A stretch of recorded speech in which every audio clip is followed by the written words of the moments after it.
반갑습니다. 할렐루야 한 번 더 할까요? 할렐루야. 자, 오늘도 교회를 생각하시면서 나오신 여러분들 환영합니다. 오늘 성탄의 주일이에요. 그래서 오늘 성탄의 기쁜 찬양으로 또 오후에는 성탄 축하 공연으로 하루가 이제 풍성해질 텐데 같이 참여도 하시고 또 같이 율동하는 거 찬양하는 거 보시면서 같이 큰 기쁨의 은혜를, 성탄의 기쁨의 은혜를 나누는 시간이 되시기를 바라겠습니다. 김희숙 권사님 오랜만에 오셔서 너무 반갑고, 문대현 집사님도 오랜만에 이제 반가운 얼굴 봐서 너무 반갑습니다. 날이 춥지만 하나님을 향한 우리들의 마음들은 변함없이 오늘도 나오게 도와주시고 또 찬양할 수 있는 시간을 주신 주님께 감사하는 마음으로 우리 다 같이 찬양하면서 한번 주님께 나가도록 할까요? 성탄 찬양 기쁘다고 주시는 찬양하면서 주님께 나가겠습니다. 기쁘다 기쁘다 구주 오셨네.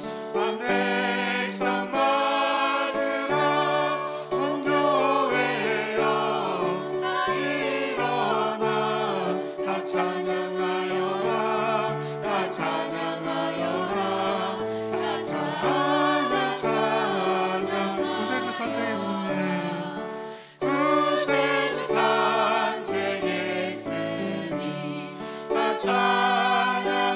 찬양하여라 이 세상에 만물들아 나와 나파여라 나와 나파여라 나와 나파여라 온 세상 죄를 사하려 주 예수 오셨네. 죄와 슬픔 몰아내고 다 구원하시네 다 구원하시네 다 구원하시네.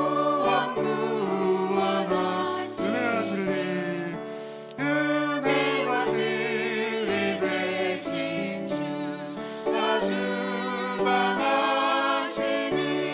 만국 백성 주 앞에 다 경배하여라 다 경배하여라 다 경배하여라.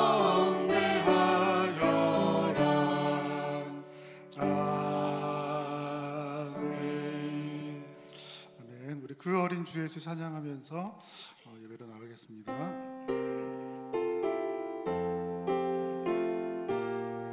그 어린 주 예수 누울 자리 없어. 그 어린 주 예수 누울 자리 없어. 그 귀하신 몸이 구유에 있네. 저 하늘의 별들과 사귀는데 그 어린 주 예수 골 위에 사네. 저 육축 소리에 아끼지 않게나 그 순하신 예수 우시지 않네. 귀하신 예수를 나 사랑하니 생활이 밝도록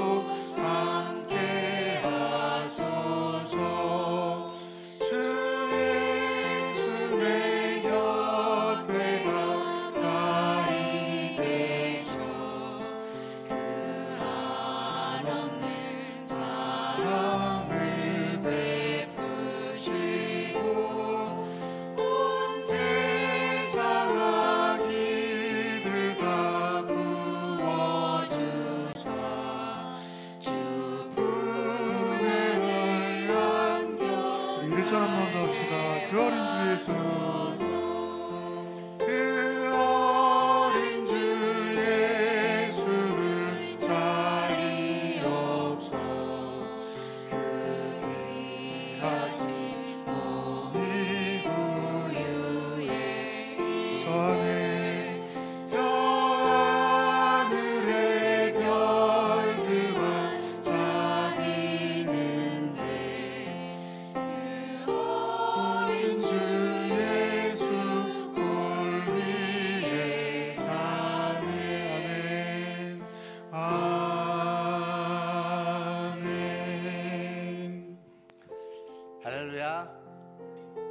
할렐루야.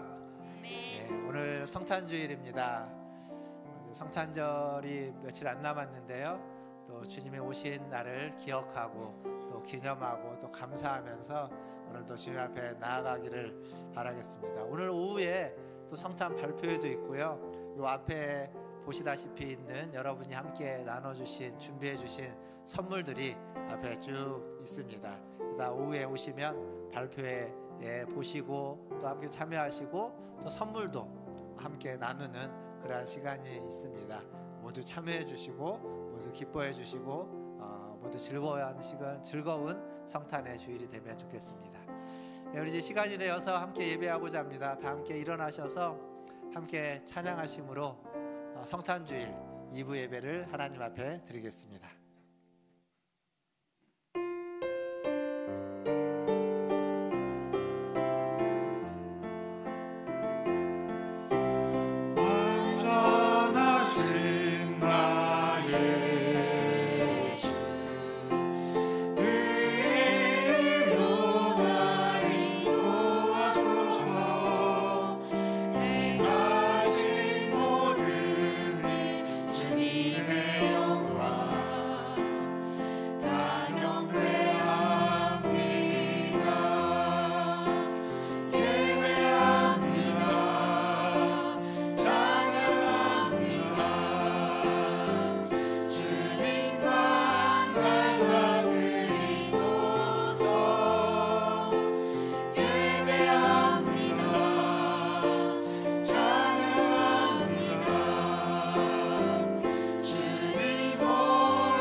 보라 처녀가 잉태하여 아들을 낳을 것이요 그의 이름을 임마누엘이라 하리라. 아멘. 하나님, 우리와 함께 하시는 임마누엘의 하나님, 그 하나님을 기억하며 그 하나님께 찬송과 존귀를 올려드립니다. 오늘 또 우리와 함께 하신 하나님, 우리의 이 예배의 자리에 함께하여 주시고 우리 성도들의 마음과 심령 가운데 함께하여 주시고 우리 모든 성도들의 삶의 자리에 함께하여 주셔서 주님이 함께 하심으로 주시는 은혜와 평강과 인도함을 얻게 하여 주시옵소서. 예배 시종을 주님께 의탁하며 예수님의 이름으로 기도하옵나이다. 아멘. 우리 다 함께 성시교도 교독문 119번 성탄절 첫 번째 교독문을 함께 교독하겠습니다. 여호와의 영광이 나타나고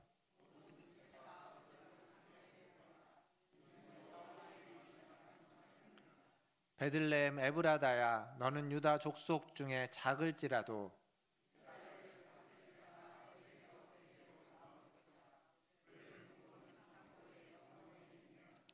이는 한 아기가 우리에게 낳고 한 아들을 우리에게 주신 바 되었는데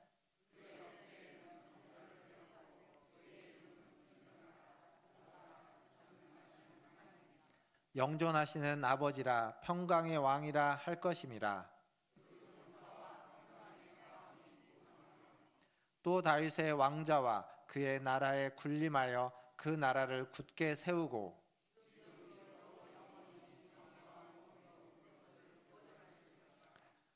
천사가 이르되 무서워하지 말라. 보라, 내가 온 백성에게 미칠 큰 기쁨의 좋은 소식을 너희에게 전하노라.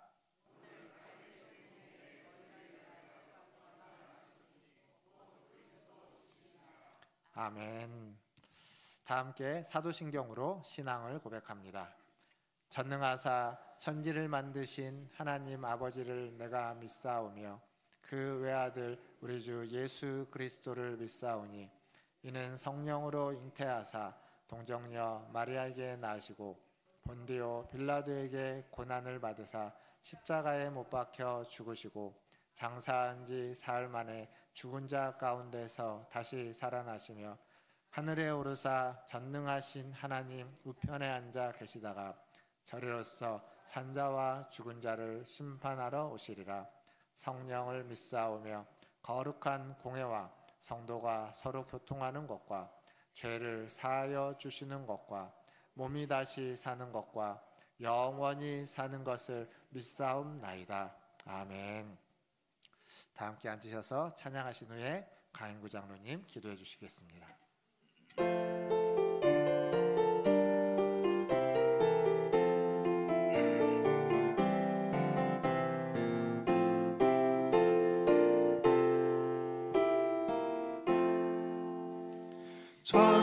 천사들의 노래가 하늘에서 들리니 산과 들이 기뻐서 메아리 쳐 울린다.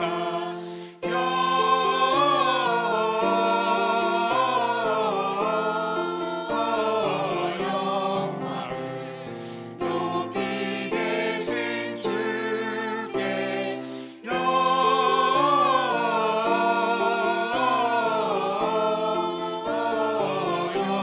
영광을 높이 계신 주님께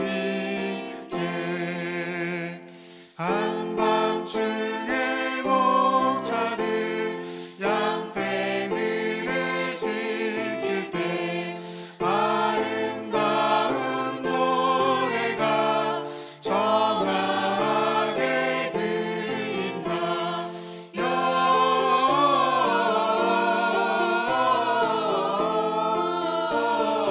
영광을 높이 계신 주께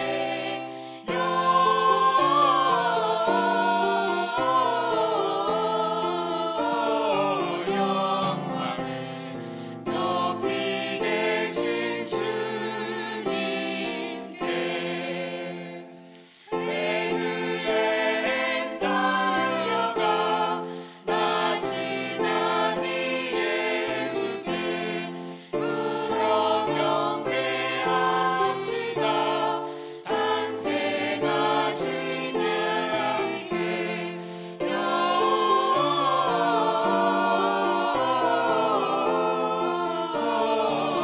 영광을 높이 계신 주께 영광을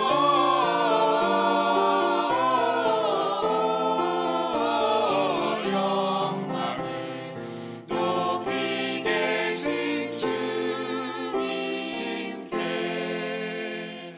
우유 안에 누이신 어린아이 예수께 우리들도 함께 기쁜 찬송 부르자.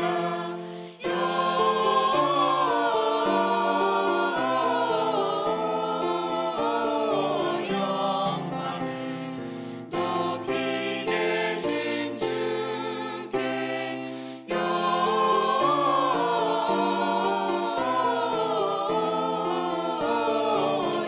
영광을 높이 계신 주님께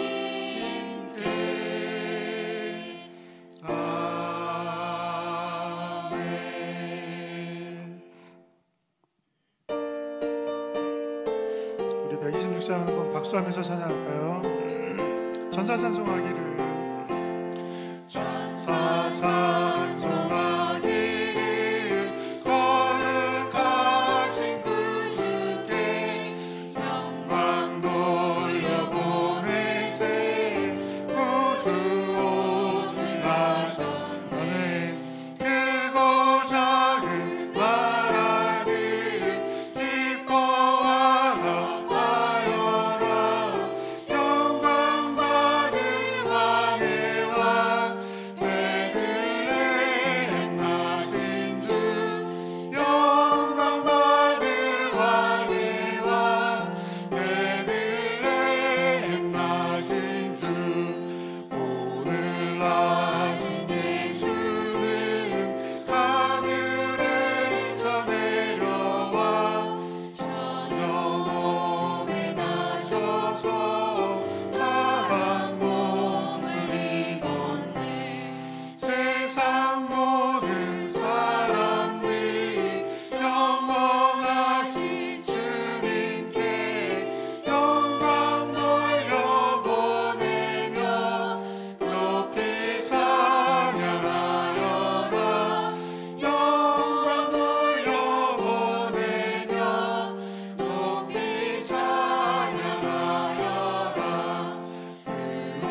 아들을 낳으리니 이름을 예수라 하라. 이는 그가 자기 백성을 그들의 죄에서 구원할 자이심이라. 아멘. 인류의 빛으로 세상에 오신 아기 예수님의 탄생을 기억하는 거룩한 주일, 사랑하는 성도들이 함께 모여 성탄을 기뻐하는 예배를 드리게 하심을 감사드립니다.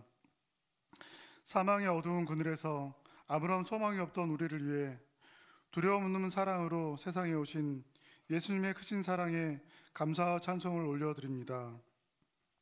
사랑으로 세상을 창조하셨고, 사랑으로 성육신하시고, 사랑으로 다시 오실 성삼위 하나님의 놀라우신 사랑을 본받아 우리도 서로 사랑하며 살게 하여 주시옵소서. 이 시간 예배하는 사랑하는 성도들의 마음에 말씀과 성령의 능력을 부어주시고 탄생의 기쁨과 사랑의 풍성함으로 충만한 복된 예배의 시간 되게 하여 주시옵소서. 인류 역사의 주관자 되신 전능하신 하나님, 대한민국을 위해 기도합니다. 누구도 예상하지 못했던 계엄의 시간 이후 대한민국은 여전히 큰 위기의 혼란에 빠져 있습니다. 대통령 탄핵의 시간 속에 민심은 나누어져 저마다 소리를 내고 연일연야 드러나는 뉴스 속에 국가의 경제는 흔들리고 국민들은 불안 속에 하루하루를 살고 있습니다. 이 혼란의 한복판에 이 나라의 앞날이 올바른 방향으로 세워지고 재건될 수 있도록 전능하신 하나님의 공의의 손으로, 정의의 손으로 이 나라를 붙들어 주시옵소서. 특별히 시시비비를 가릴 사법부의 모든 손길에게 지혜를 주시고 힘을 주셔서 모든 일들이 한 점의 의혹도 없이 명명백백하게 밝혀질 수 있도록 특별한 은혜를 베풀어 주시옵소서. 그래야 우리의 대한민국이 이 위기의 시간을 잘 넘기고 다시금 화합하여 모두가 바라는 희망의 대한민국으로 다시 설 수 있도록 인도하여 주시옵소서. 2024년을 보내고 2025년을 맞이하는 이 시간, 사랑하는 성도들의 가정을 위해 기도합니다. 한 해를 지내며 원하고 바라던 일들이 이루어져 감사가 넘치는 가정도 있고 여전히 애태우며 응답을 기다리는 가정도 있습니다. 감사하는 가정에 더 많은 감사가 넘치게 하시고 응답이 필요한 가정에 응답의 역사를 함께하여 주시옵소서. 사랑하는 성도들이 하나님의 사랑을 본받아 서로 사랑하게 하시고 하나님을 기뻐하고 주님의 말씀을 온전히 마음에 새겨 말씀이 이끄는 복된 삶 되도록 은혜를 베풀어 주시옵소서. 각 부서마다 새롭게 선출된 임원들이 있습니다. 또는 새로운 조직이 생기고 새로운 사역의 자리에서 헌신을 다짐하는 귀한 마음들이 있습니다. 한 사람 한 사람 축복해 주시고 그들의 아름다운 헌신과 봉사로 2025년 교회와 복음과 하나님의 나라가 밝게 빛나게 하여 주시옵소서. 환우들을 위해 기도합니다. 사랑하는 유지영 원사님, 하나님의 특별한 섭리 가운데 고통에서 속히 벗어날 수 있도록 은혜를 베풀어 주시옵소서. 갈비뼈 골절로 고통 중에 계시는 박춘자 권사님, 속히 뼈가 잘 아물어 다시 일어설 수 있도록 치유의 은혜를 베풀어 주시옵소서. 김성문 권사님, 반홍 집사님, 곽혜덕 권사님, 그리고 몸과 마음의 연약함으로 고통받는 성도들에게 여호와 라파 치유의 하나님의 강력한 역사로 강건함을 입도록 은혜를 베풀어 주시옵소서. 오늘도 성탄의 말씀을 가지고 사랑하는 박성원 목사님 단위에 섭니다. 은혜의 말씀, 생명의 말씀 될 수 있도록 은혜를 주시고 성령의 능력을 부어 주시옵소서. 갈급한 성도들의 심령에 은혜 담비를 같은 말씀이 되게 하시고 깨달음의 말씀과 믿음의 결단으로 충만한 복된 말씀 되게 하여 주시옵소서. 인류의 빛으로 세상에 오신 그리스도 예수의 탄생을 기뻐하는 이 아침, 사랑과 감사의 마음을 담아 모든 말씀을 예수님의 이름으로 기도합니다. 아멘.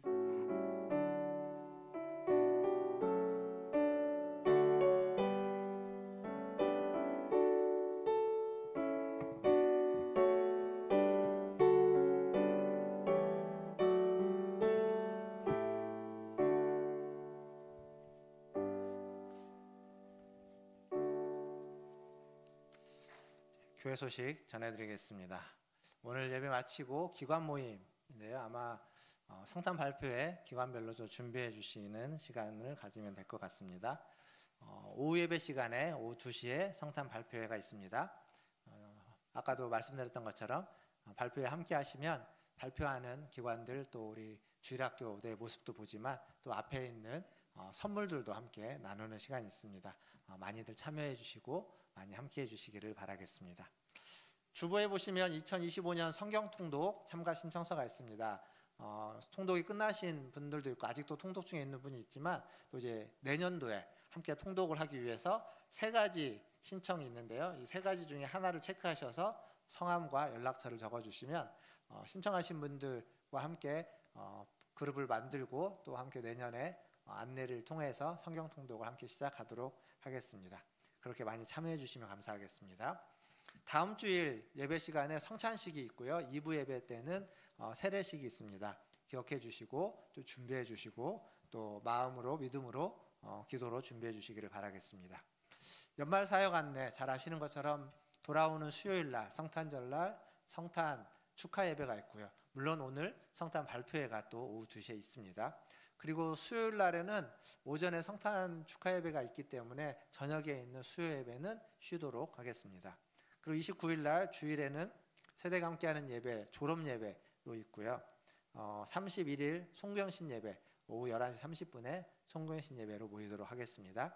꼭 기억해 주시고 많이 참여해 주시면 감사하겠습니다. 연말정산 신청서 본당에 뒤쪽에 신청서 준비되어 있습니다. 작성하셔서 재정부에 제출해 주시기를 바라겠습니다. 그리고 지난 2주간 여러분이 사역 지원서를 써주셨는데 여러분들 보시기에 오른쪽 뒤쪽에 보시면 써주셨던 사역 신청서의 이제 현황을 사역별로 또 신청자 성함을 적어놨습니다. 빈칸이 많이 있고요. 또 한번 보시고 여러분이 이제 빈칸에 여러분의 이름을 좀 채워주시고 관심 있는 부분에 성함을 적어주시면 연락을 통해서 함께 섬기고 봉사할 수 있는 기회를 만들도록 하겠습니다. 그렇게 좀 참여해 주시면 더욱더 감사하겠습니다. 그리고 오늘 점심이 떡국인데요. 오늘 떡국을 드시면서 떡이 맛있다 싶으면 떡국떡을 판매한다고 합니다. 또 맛있게 떡국떡도 구매하셔서 연말에 떡국떡 끓여 드시면 감사하겠습니다. 그리고 윤성미 원사님이 좀 다치셨다고 합니다. 다치셔서 넘어지셔가지고 아마 얼음에 눈길에 넘어지셨나 본데 좀 다치셨다고 그러는데 언제 다치셨나요? 언제 다치셨어요? 어제요? 네, 어제 그러셨답니다. 그래서 응급실도 갔다 오고 막 그랬다는데 좀 잘 회복될 수 있도록 얼굴도 다치시고 여러 군데 다치셨나 봅니다. 기도해 주시기를 바라겠습니다. 네, 이상입니다. 하나님 말씀 보겠습니다. 오늘 우리에게 주신 하나님 말씀은 마태복음 2장 1절에서 6절까지 말씀입니다. 마태복음 2장 1절에서 6절까지 말씀 저 한 절씩 교독하도록 하겠습니다. 제가 먼저 1절 읽겠습니다. 헤롯 왕 때에 예수께서 유대 베들레헴에서 나심에 동방으로부터 박사들이 예루살렘에 이르러 말하되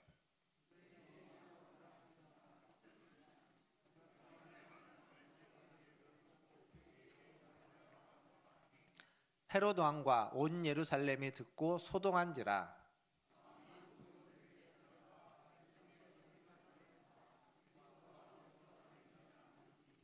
이르되 유대 베들레헴이오니 이는 선지자로 이렇게 기록된 바 또 유대 땅 베들레헴아 너는 유대 고을 중에서 가장 작지 아니하도다 내게서 한 다스리는 자가 나와서 내 백성 이스라엘의 목자가 되리라 하였음이니이다. 아멘. 예, 우리 옆에 계신 분들, 좌우에 계신 분들 보시면서 인사하겠습니다. 사랑합니다. 축복합니다. 네, 사랑합니다. 축복합니다. 근데 이제 오늘은 또 이 인사만 할 수가 없죠. 성탄절 앞에 있는데 한 번 더 인사하겠습니다. 메리 크리스마스. 메리 크리스마스. 예, 저를 보지 마시고 옆에 보시면서 앞뒤 보시면서 인사하죠. 한 번 더 하겠습니다. 인사 안 하신 분들도 얼굴 보면서 눈 마주치면서 메리 크리스마스. 예, 메리 크리스마스. 메리 크리스마스. 예, 메리 크리스마스. 성탄이 즐거운 시간이죠. 행복하고 즐거운 시간입니다. 근데 옛날하고 좀 달라진 점 중에 하나는 이렇게 캐롤이 잘 들리지 않는다라는 거죠. 건물 안에 들어가면 종종 들리는데 밖에서 참 듣기가 어려운 것 같습니다. 그래도 또 저희도 교회도 마찬가지인 것 같아요. 성탄에 대한 노래를 성탄절쯤 돼야만 좀 부르지 그 전에는 또 잘 부르지 않고 또 불러도 약간 뭐 때가 안 맞는 노래 같은 느낌도 들고 그렇긴 하는데 성탄 오늘 그리고 이따 오후 시간 그리고 25일까지 해서 성탄에 대한 찬양도 많이 부르시고 많이 들으시고 또 그러한 마음도 여러분 안에 충만해지기를 바라겠습니다. 오늘 설교 제목이 새 시대 도래입니다. 새 시대. 우리가 코로나가 끝나가면서 많이 들었던 말이 뉴노멀이라는 말입니다. 뉴노멀. 그게 무슨 얘기냐면 새로운 일상, 새로운 기준, 새로운 표준 이런 의미입니다. 그러니까 새롭다는 말을 우리가 참 많이 듣습니다. 그리고 지금 연말 연시가 되면 우리는 새로운 해, 새해를 기다리죠. 새로운 해를 기다리고 있습니다. 그런데요, 아까 이제 송구영신 예배 광고를 하긴 했지만 12월 31일 날 밤 11시 반에 시작해서 1월 1일 날 뭐 0시 30분이나 그 조금 넘어서 이제 마치는 그 예배. 그러니까 12월 31일과 1월 1일을 거쳐서 예배. 연도가 바뀌었죠. 근데 뭔가 변화가 확 있나요? 사실 그날이 그날 같지 않습니까? 물론 특별하게 예배를 드리기는 하지만 어제가 오늘이고 오늘이 내일 같고 그날이 그날 같은 게 새로운 날, 새로운 해라는 게 그닥 그렇게 와닿지는 않습니다. 저만 그런지 여러분 안 그런지 모르겠는데 저는 좀 그런 것 같습니다. 그런데 우리의 좀 인생을 좀 길게 놓고 보면 그날이 그날 같긴 하지만 어떤 날은 그 이전의 날과 확연히 구분되는 그런 날이 있는 것 같기도 합니다. 의미 있는 날이 있는 거죠. 뭔가 의미 있는 첫날, 우리의 인생에 변화가 있는, 우리의 인생에 변화가 있을 수밖에 없는 의미 있는 첫날들이 있긴 합니다. 대표적으로 여러분이 태어난 날, 생일, 그건 인생이 시작했느냐 시작하지 않았느냐를 구분 있는 날이기도 하죠. 그리고 결혼한 날, 결혼기념일 이런 날도 그런 날 중에 하나입니다. 뿐만 아니라 이제 그리스도인에게 있어서 또 중요한 한 날이 있다면 세례를 받은 날. 세례를 받은 날은 어떤 의미에서 굉장히 중요한 의미 있는 날이 되기도 하죠. 교회적으로 보면 교회가 창립된 교회 창립기념일 저희가 지지난주에 있었죠. 그런 날들이 의미 있는 날이 되기도 합니다. 이걸 조금 더 이제 크게 보면 교회 역사적으로 교회사적으로 보면 그 우리가 보통 달력 이제 2024년, 2025년이 되는 달력은 태양력을 따르죠. 그리고 음력은 태음력이라고 하는 음력이 따로 있지 않습니까? 교회도 교회력이라고 하는 달력이 있습니다. 근데 교회력은요 무엇을 기준으로 하냐면 성탄절을 기준으로 합니다. 예수 그리스도의 생애가 기준인데 성탄절에 교회력이 시작되는 게 아니라 성탄절로부터 4주 전인 주일, 그게 이제 대림절의 시작인데 이 대림절의 시작이 교회력의 시작입니다. 그게 올해는 언제냐면 이제 성탄절이 날짜가 왔다 갔다 하니까 조금씩 변경되는데 올해는 12월 1일, 12월 1일이 첫 주였거든요. 그리고 성탄전 넷째 주, 네 번째 전 주일입니다. 그래서 12월 1일이 올해는 교회력의 시작이었습니다. 교회력으로 보면 우리는 벌써 21일이 지났습니다. 교회력은 아까도 말씀드렸지만 예수 그리스도의 어떤 생애, 예수 그리스도를 중심으로 교회력이 구성되어져 있습니다. 그러니까 교회력이라는 건 다른 어떤 우리가 지나가는 그런 시간이 아니라 예수 그리스도라고 하는 존재, 즉 다른 말하면 하나님의 때, 하나님의 시간을 기준으로 만들어졌다. 그걸 이제 좀 이렇게 헬라어 쓰고 유식한 말로 하면 카이로스의 시간, 카이로스를 기준으로 만들어졌다 이렇게 얘기하기도 합니다. 근데 중요한 건 뭐냐면 그리스도인에게 있어서 교회력이 이야기해주고 있는 건 우리의 모든 인생의 중심은 우리의 인생은 무엇으로 이해되어야만 하냐면 예수 그리스도로 말미암아서 이해되어지고 해석되어지고 또 중심으로 봐야 된다라고 하는 것을 교회력을 통해서 우리는 알 수 있습니다. 그냥 거창한 얘기를 하긴 했지만 오늘 예수님은 새 시대의 도래 아닙니까? 쉽게 말해서 새 시대가 이미 왔다라는 거예요. 교회력이든 뭐 태양력이든 뭐 어떤 일이든 새로운 시대가 이미 우리에게 도래했다라는 겁니다. 코로나 때문에 뉴노멀이라는 말이 이제 우리가 쓰고 있긴 하지만 사실은 이 뉴노멀이라는 말은 이미 오래전에 교회력으로 따지면 예수님이 처음 오시는 그때에 이미 시작했고 그리고 우리는 그 속에 있다는 겁니다. 근데 뭐가 달라졌나요? 코로나가 끝나면서 뉴노멀이라고 많이 얘기는 하긴 했지만 그 전이랑 지금이랑 뭐 이렇게 달라진 게 있습니까? 눈에 확 들어오는 달라진 게 별로 없는 것 같죠. 제가 지난 목요일 날 저희 노회 시찰회 목사님 아버님이 소천하셔서 부산에 다녀왔습니다. 제가 시찰장이라서 대표로 이제 시찰회 회계 목사님하고 두 분이서 다녀왔는데, KTX를 타고 한 3시쯤 출발을 해서 기차 타고 이제 갔다 오니까 밤 12시, 기차가 또 연착되는 말에 밤 12시가 됐는데, 장례식장 가면요 새 시대가 왔다는 걸 알 수 있습니다. 어떻게 하냐면, 예전에 교회에서 지방에 장례가 나면 보통 언제 출발하냐면, 교회에서 이제 같이 함께 성도들이랑 가더라도 저녁 한 6, 7시쯤 7, 8시쯤 출발합니다. 그래서 거기를 가면 밤 이제 12시, 1시 뭐 이렇게 되죠. 그럼 잠깐 문상하고 차를 타고 돌아오면 새벽 기도 시간에 오거나 뭐 그렇게 옵니다. 그렇게 많이 지방은 문상을 다녔는데, 지금은 그렇게 가면 안 됩니다. 왜 안 되는 줄 아십니까? 장례식장이 문을 닫습니다. 여러분, 밤에 장례식장 잘 안 가보셨죠? 코로나 이후로, 코로나 때부터 밤에 장례식장 가면, 제가 이제 장례식이 있어서 몇 번 개인적인 장례 아는 분이 있어서 가보면 저녁 한 10시쯤에 가면 거의 사람이 없는 경우가 많습니다. 심지어 요즘은 아예 장례식장 문을 닫는다고 합니다. 그러니까 빈소에 사람이 없는 게 아니라 장례식장 문을 닫는 경우, 빠르면 10시, 늦어도 12시에는 문을 닫는 장례식장도 되게 많아요. 그러니까 유가족들에게는 조금 쉴 수 있는 시간이 되는 거죠. 안에서도 쉬기도 하고 집에 가서 쉬기도 하고. 그런데 이게 우리가 모르지만, 우리가 모르는 영역 속에서 이미 새로운 어떤 기준과 표준으로 바뀌어졌던 하나의 예입니다. 제가 장례식장을 얘기했지만 수많은 부분에서, 내가 모르는 부분에서 새로운 시대가 이미 시작되었고, 그렇게 우리는 살아가고 있습니다. 거기에 우리가 직접적으로 연결되는 사람도 있고, 조금 거리가 있어서 전혀 인지하지 못하는 경우도 있긴 하지만 그렇습니다. 이 뉴노멀이라고 하는 이 뉴노멀이라고 하는 시대에 과연 종교는 변화됐을까요?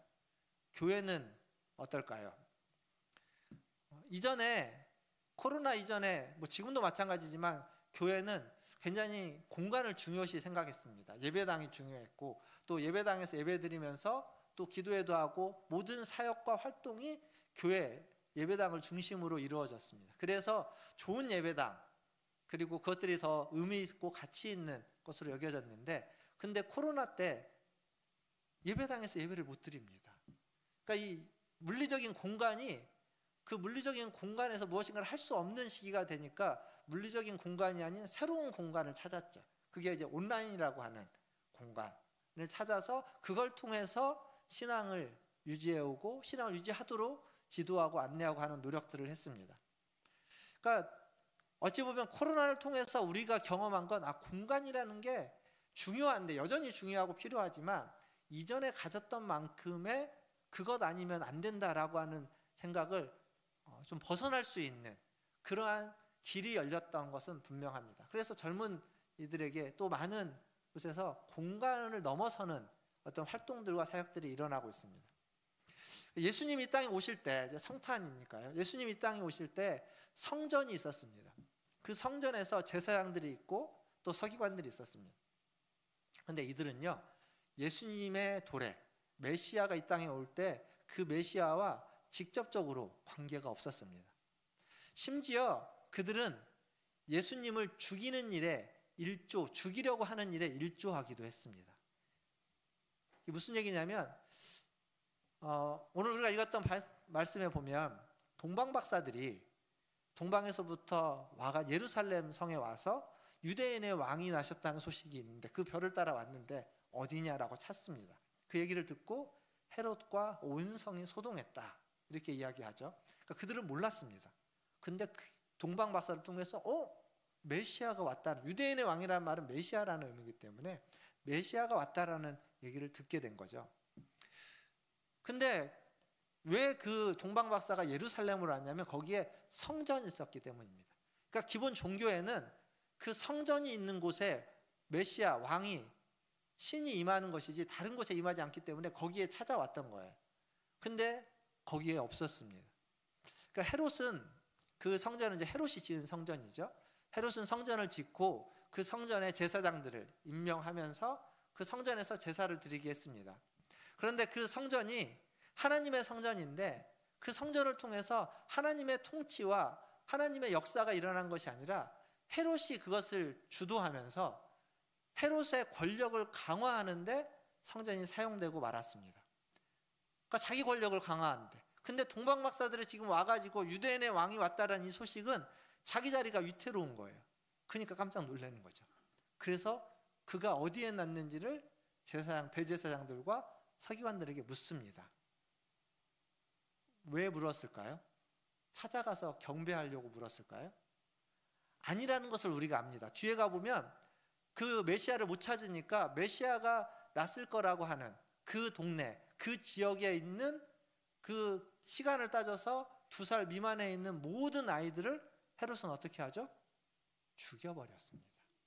아동학살이 일어난 거예요. 그러니까 헤롯은 자기 권력을 지키기 위해서 아이들을 서슴없이 죽이는 왕입니다.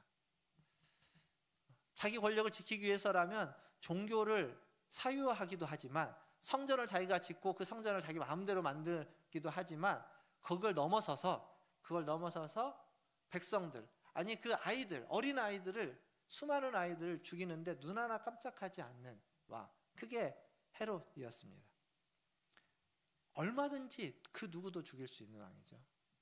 그러니까 그 시대의 종교 지도자들은 그런 헤롯의 그 일에 어찌 보면 동참한 자들입니다.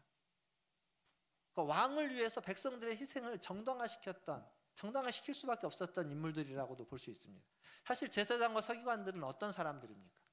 제사장과 서기관들은요, 하나님의 뜻을 알고 그 하나님의 뜻을 가지고 백성들을 이끌고 인도해야 되는 겁니다. 하나님의 뜻과 반대되는 것이 있다면 그 반대되는 그들을 바른 길로 이끌어야 되는 사람, 즉 다른 말을 바꾸면 헤롯을 바른 길로 이끌고 인도하기 위해서 그들은 훈련받고 교육받고 그 자리에 있는 사람들인데, 그들이 헤롯을 바른 길로 이끌지 못하고 헤롯이 이끌어가는 그 길로, 헤롯이 준 달콤함에 빠져서 그랬는지 어떤 이유에서든지 헤롯을 따라가고 있었다라는 거죠. 오늘 우리가 읽었던 본문 4절을 한번 보십시오. 4절에 헤롯이, 여기서 왕이 헤롯이거든요. 헤롯이 모든 대제사장들과 백성의 서기관들을 모아가지고 묻습니다. 그리스도가 어디에서 나겠느냐. 앞에서도 말씀드렸지만 그리스도를 경배하기 위해서가 아니라는 거죠. 그리고 이 제사장들과 서기관들은 그리스도가 어디에서 나는지를 이야기합니다. 어디라고 이야기하죠? 유대 땅 베들레헴. 유대 땅 베들레헴에서 난다라고 이야기합니다. 그들의 답이요, 정답입니다. 틀린 답이 아니에요. 그러니까 성경에 있는 내용을 헤롯에게 제대로 가르쳐 준 거라고 봐야 될까요, 이걸? 아니면 메시아가 어디서 태어났는지 고자질한 걸로 봐야 될까요? 이게 참 모호합니다. 모호해요. 근데 결과는 압니다. 결과는 그들의 그 말로 인해서 그 베들레헴, 유대 땅 베들레헴에서 아동학살이 일어나는 것. 결과는 그거예요. 아마 이 대제사장들과 서기관들은 항변할 수 있을 겁니다. 변명할 수 있어요. 왜냐하면 우리는 성경에 있는 것을 그대로 말했다. 성경에 있는 진리를, 하나님의 말씀을 가감없이 있는 그대로 성경의 내용을 이야기했고, 성경에서 그렇게 말하고 있지 않느냐. 성경을 이야기했는데 뭐가 잘못이냐. 그렇게 항변할 수 있을 겁니다. 그러나 성경에 있는 얘기를 그대로 얘기했다고 해서 그 말로 말미암아서 아동들이 죽은 일을 덮을 수는 없습니다. 자기의 그 대답으로, 자기의 그 말로 무슨 일이 일어났는지를 볼 수 있어야 됩니다. 그 말 한마디가 어떤 사건을 발생시켰는지. 수많은 아이들이 희생을 당했죠. 수많은 아이들이 희생당했고 수많은 아이들의 부모는 피눈물을 흘려야만 했을 겁니다. 모르고 그랬을 수 있습니다. 예, 모르고 그랬을 수 있죠. 그래도 잘못한 건 잘못한 겁니다. 그런데 성경을 잘 보면요, 모르고 그랬던 것보다 더 중요한 건 이들은요, 그거에 대해서 헤롯도 눈 하나 깜짝하지 않았지만 대제사장, 서기관들 어느 누구도 그거에 대해서 관심이 없었습니다. 무심했고요, 무정했습니다. 헤롯이 그러한 사람인지 이들이 몰랐을까요?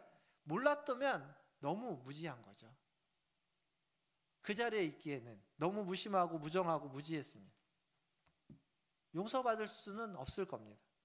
근데 더 놀라운 건 뭐냐면 그들은요, 그 죽음에 대해서도 무심했지만 메시아에 대해서도 관심이 없었습니다. 지금 분명 동방의 박사들은 유대인의 왕 메시아를 찾아왔고, 별을 따라 찾아왔고, 그가 어디에 났는지 궁금해서 묻고 그 얘기를 듣고 그곳으로 갔을 겁니다. 물론 별이 인도에 갔지만 그곳으로 갔을 겁니다. 그런데 그들은 메시아가 어디서 태어났는지를 헤롯에게 알려줬습니다. 헤롯은 그들의 말을 믿고서 그곳에 있는 아이들을 죽였습니다. 근데 이들은 그 말을 했는데 메시아가, 유대인의 왕이 태어났다고 관심도 없고 믿지도 않았습니다. 성경에 보면 어느 누구도 베들레헴에 간 제사장도 서기관도 종교 지도자들이 없습니다. 어느 누구도 그들 중에 베들레헴에 가서 그 땅에 가서 메시아를 찾아보려고 했다라고 하는 사람이 성경에 등장하지도 뉘앙스도 핑기지 않습니다. 관심이 없는 거예요.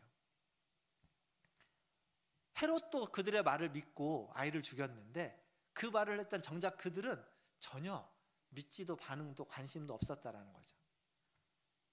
동방박사들 덕택에 메시아가 태어난다라고 하는 징조와 소식을 들었고, 그래서 성경 지식을 통해서, 알고 있는 지식을 통해서 어디에서 태어났는지를 알았고 장소와 때를 알았는데, 그러면 관심을 가져야 마땅한데 가지 않았습니다.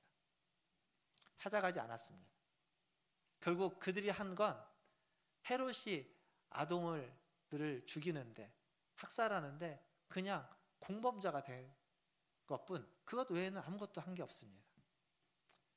사랑하는 성도 여러분, 이게 지금 첫 성탄, 예수님이 처음 오는 그때에 그 시대에 벌어졌던 일입니다. 그러니까 새로운 시대가 시작되었지만 새로운 시대는요, 굉장히 어렵고 힘든 상황 속에서 시작된다는 거죠. 가장 신앙적일 것 같은 사람, 가장 신앙적일 것 같은 공간에서 그 역할을 하고 있는 그들, 그런데 정작 그들이 아무런 의미가 없는, 아무런 역할도 하지 못하는 사람들이고 그 공간이었던 겁니다. 그 성전에서 제사를 드렸던 그들이, 그 성전도 제사를 드렸던 그들도 메시아에게 아무런 관심이 없고 아무 역할도 하지 못했습니다. 성탄은, 새로운 시대는 이렇게 시작되었습니다. 이게 우리가 기억하고 기념하는 성탄에 어찌 보면 우리가 숨기고 싶은, 우리가 잘 보지 않는 그러한 한 면입니다. 하지만 여기에 우리가 봐야만 하는, 주목해야만 하는, 우리에게 빛나는 면이 또 하나 있습니다.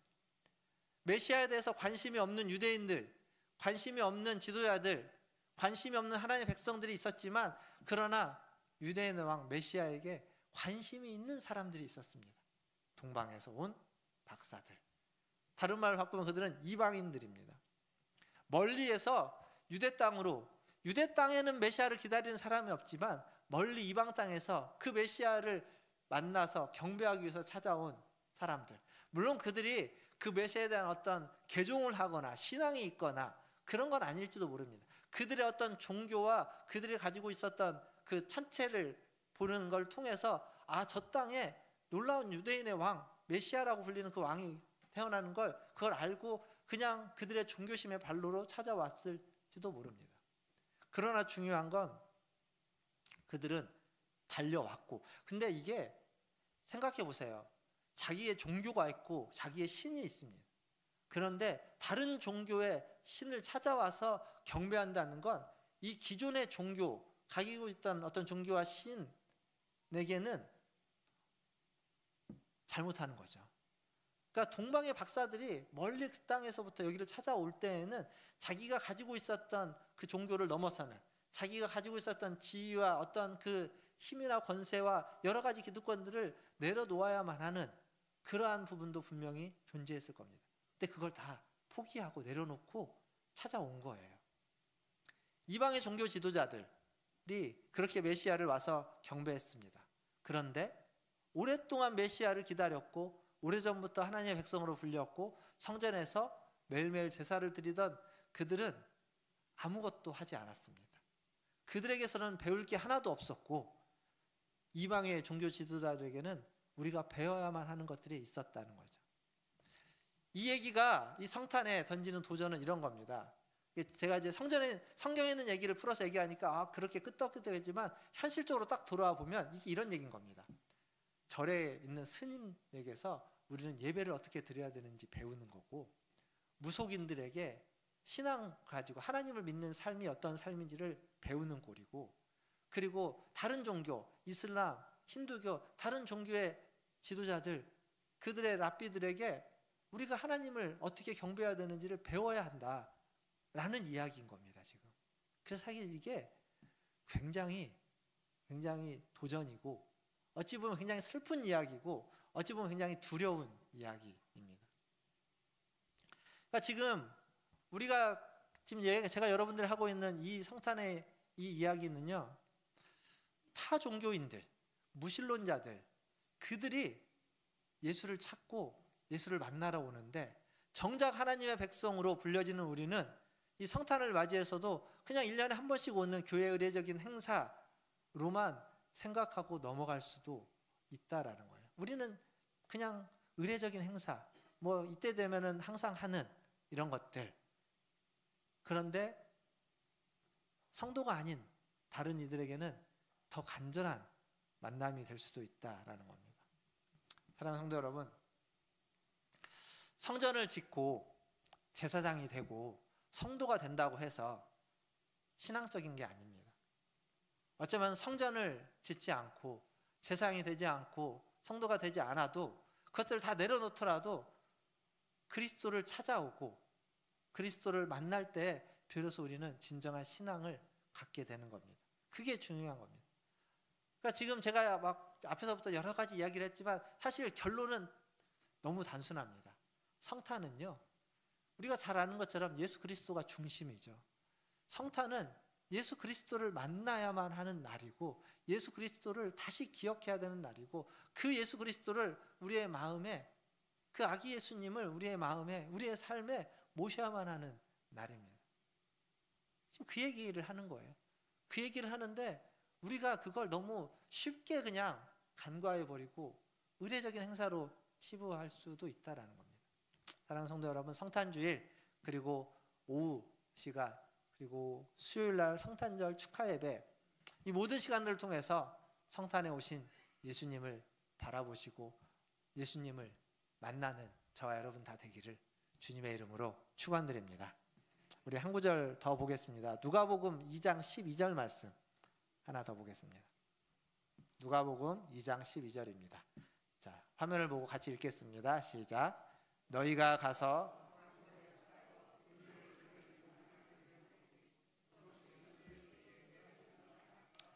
아멘.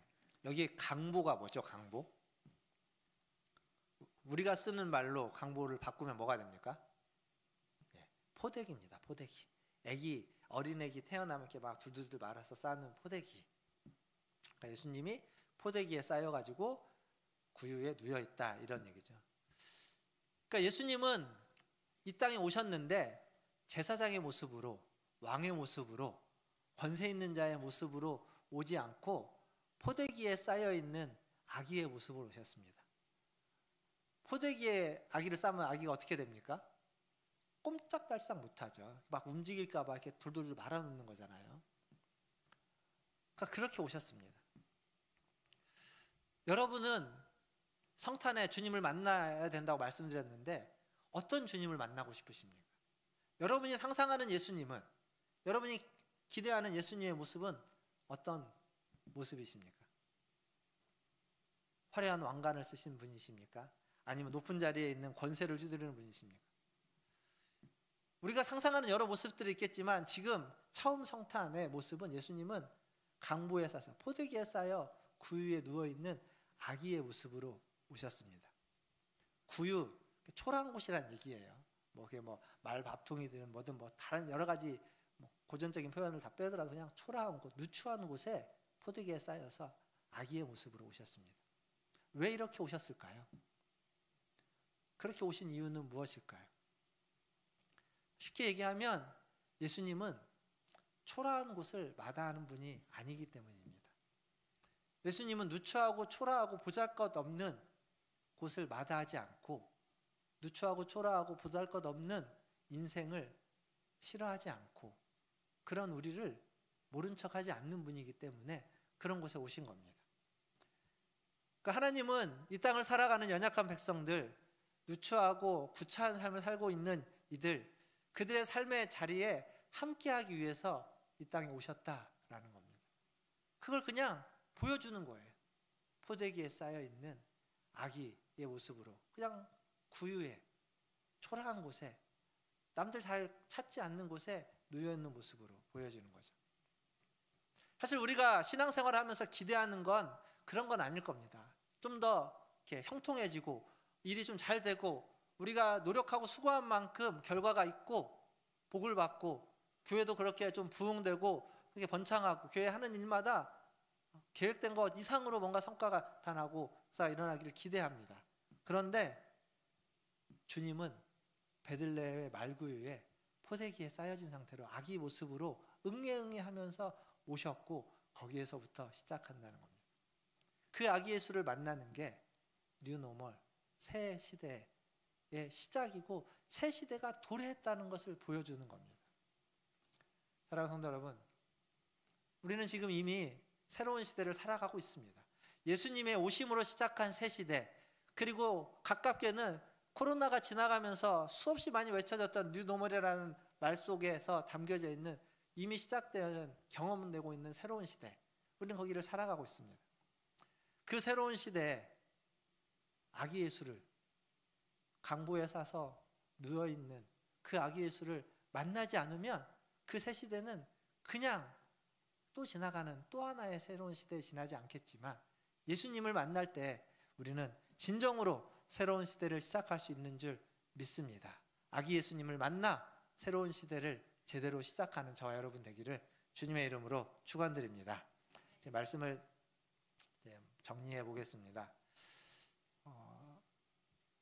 성전은요, 예수님이 만약 성전에서 태어났다면 그 예수님을 만날 수 없는 사람들이 존재합니다. 예수님의 탄생 기사에 등장하는 인물 중에 하나는 목자들입니다. 목자들은 어디에 있냐면 들판에 있습니다. 들판.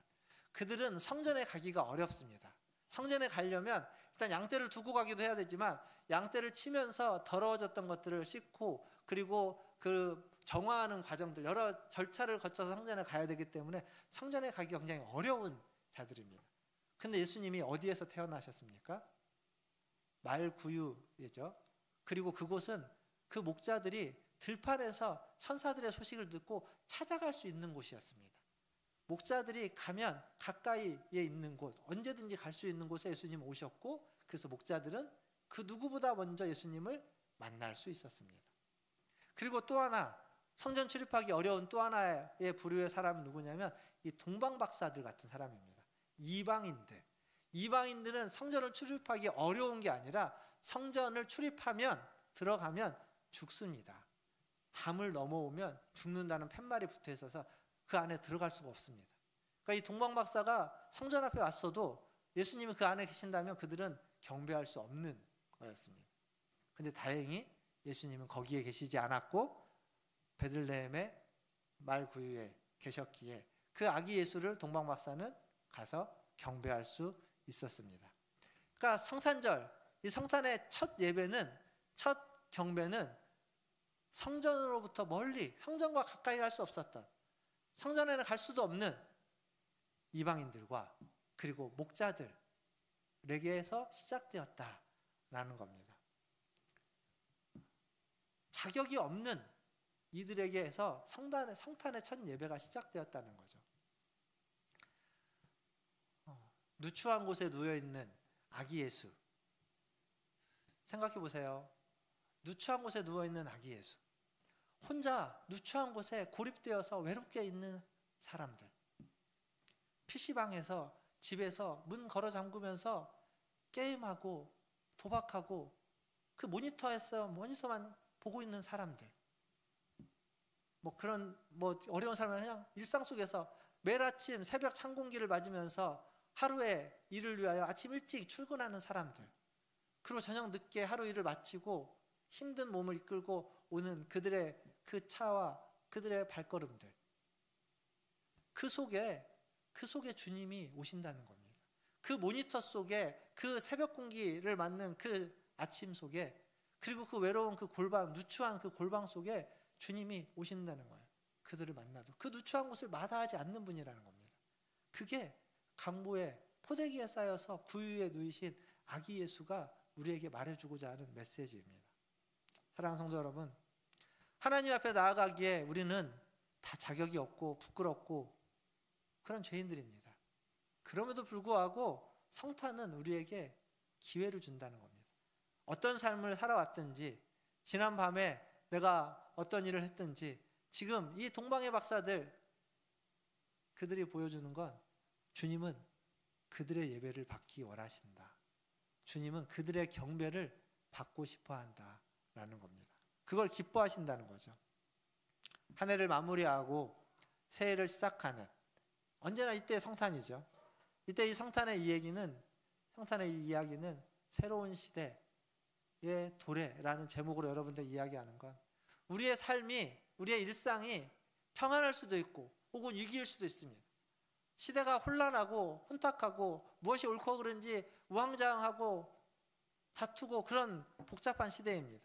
근데 이 속에서 우리가 주목해서 봐야만 하는 건 말구유에 강보에 싸서 누워있는 아기 예수라는 사실을 지금 이 성탄절에, 이 성탄주일에 여러분이 좀 기억하면 좋겠습니다. 그게 그 모든 것들을 다 평정할 수 있는 진리이고, 그리고 기쁨이고 은혜이고, 그리고 주님의 역사라는 것.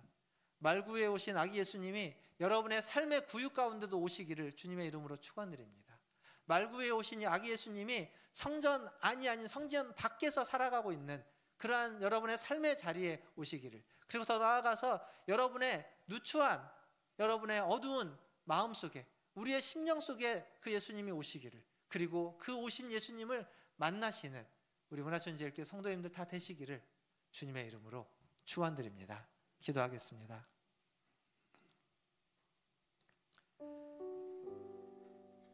주님은 성전으로 오시지 않았습니다. 성전 밖에 오셨고, 성전 밖에 누추하고 초라한 곳에 오셨습니다.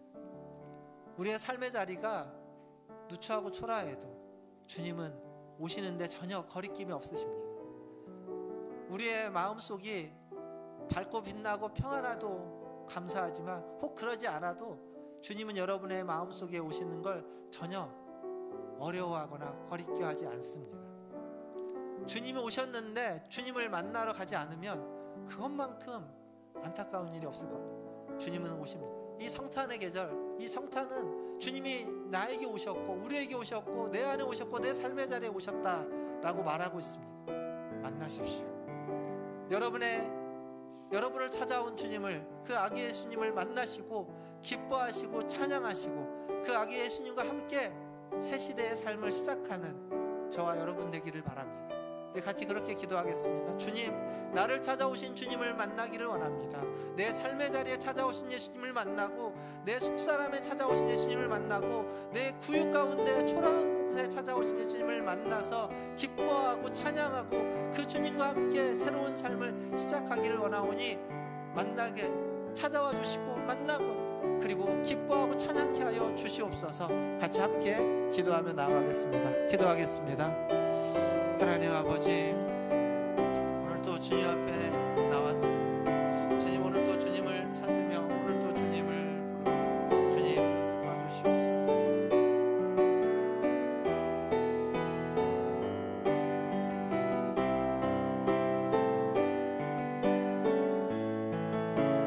하나님, 우리와 함께하여 주시옵소서. 하나님, 우리는 이 성탄의 주님을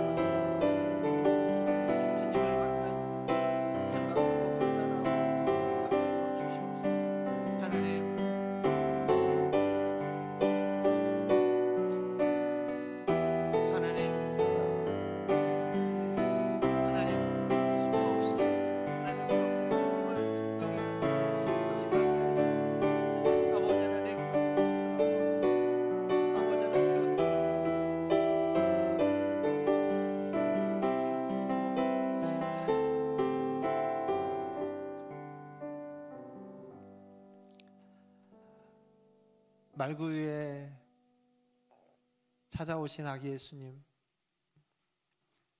우리의 삶의 구유에 찾아오신 주님을 만나기를 원합니다.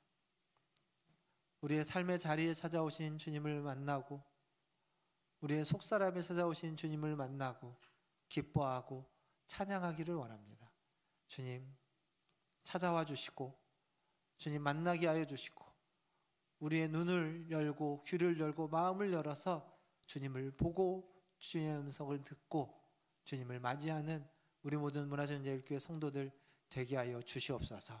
그래서 이 혼탁한 시대에 주님으로 인하여서 하나님 흔들림 없이 아버지 하나님 하늘을 바라보며 하늘의 음성을 들으며 새 시대의 삶을 살아갈 수 있는 새로운 기준을 가지고 새로운 표준을 가지고 새로운 일상을 살아갈 수 있는 우리 모든 성도들 되게 하여 주시옵소서. 감사하며 예수님의 이름으로 기도하옵나이다. 아멘. 우리 찬송가 122장 찬양하시면서 준비하신 예물 하나님께 드리겠습니다.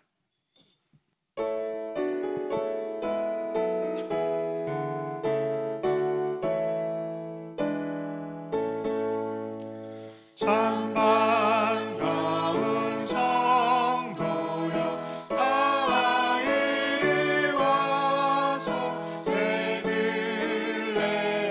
성안을 가봅시다.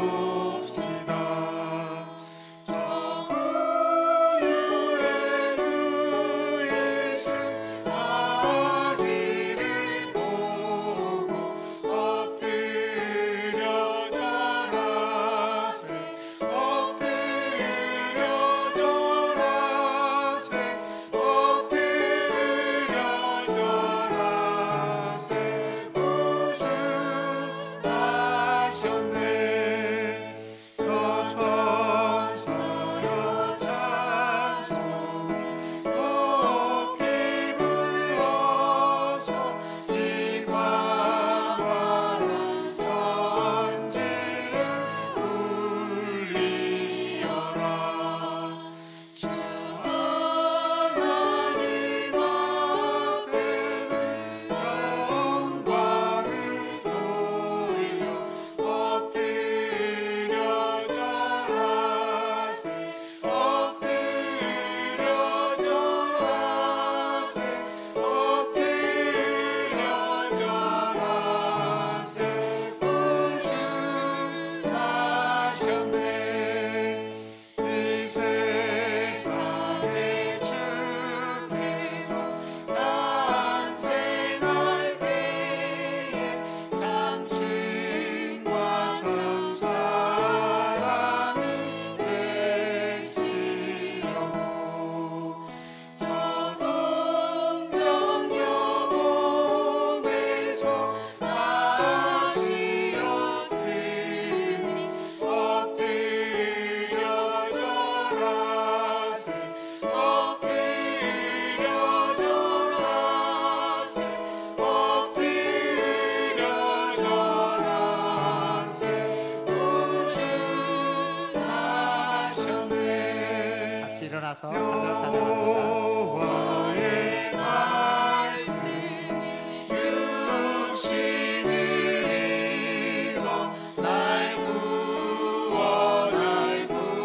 구주가 되셨도다. 늘 감사한 찬송을 주 앞에 드려 엎드려 절하세 엎드려 절하세 엎드려 절하세 구주 나셨네.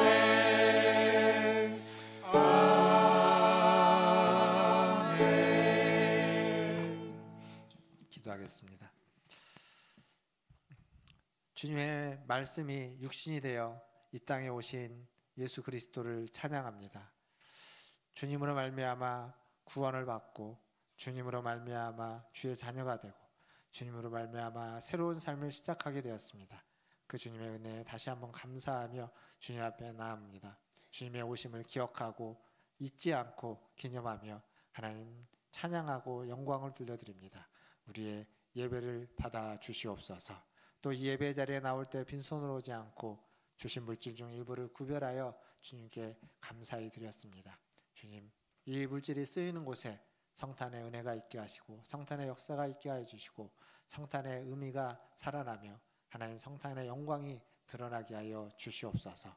더불어서 하나님 예물을 드린 손길 위에 함께하여 주시고 주님의 다시 오심을 잊지 않고 기억하며 매일매일 주님과 동행하며 매일매일 주님과 함께 살아가며 주님이 찾아오시는 그 모든 곳에서 주님을 만나고 주님과 일하며 주님과 행진하며 주님과 살아가는 삶의 여정들이 되게 하여 주시옵소서. 그래서 주님으로 말미암아 열매를 맺게 하여 주시고 그 열매로 알리라고 하셨사오니 30배, 60배, 100배의 열매를 통하여서 하나님께 영광을 돌리며 하나님 열매가 없는 때에도 주님과 함께 그 어려운 시기를 견뎌내고 이겨낼 수 있는 믿음을 허락하여 주시옵소서. 필요한 은혜들 아버지 하나님께서 채워주시고 필요한 은혜들 때를 따라 하나님께서 허락하여 주실 줄 믿고 오늘 또 이 예배자에 나와 함께 예배하는 우리 성도들을 축복하며 하나님 부득이하여 하는 예배자에 나오지 못한 우리 성도들이 있습니다. 노안으로 아버지 하나님 또 사고로 다치셔서 하나님 아프셔서 아버지 하나님 오지 못하는 우리 성도들 어느 곳에 있든지 하나님 그 병상의 자리에 하나님 있는 그곳에 함께 하셔서 자비와 긍휼과 은혜를 평안함을 허락하여 주시옵소서. 모든 것을 주의 손에 의탁하며 우리 구주 예수님의 이름으로 기도하옵나이다. 아멘. 지금은 우리를 위하여 이 땅에 오신 우리 구주 예수 그리스도의 은혜와 우리를 사랑하시는 하나님 아버지의 크신 사랑하심과 우리와 날마다 함께 하시는 성령 하나님의 위로교통 충만하심이 성탄주일 주님의 성탄을 기억하며 예수 그리스도 우리를 찾아온 그 아기 예수 그리스도를 만나고 찬양하고 기뻐하고 영광 돌리는 우리 문화천재교회 모든 성도들 위에와 그들의 자녀손들과 가정과 직장과 일터 위에 성탄의 복음과 진리를 전하고 가르치는 선교사님들과 사역자들 위에 그리고 성탄의 은혜가 필요한 모든 전쟁과 기근과 지진과 환난과 재난과 고난과 고통과 어려움과 혼란 가운데 있는 모든 주의 백성들 위해 이 나라와 민족과 저 북녘 땅 위에 이제로부터 영원토록 함께 있을지어다. 아멘.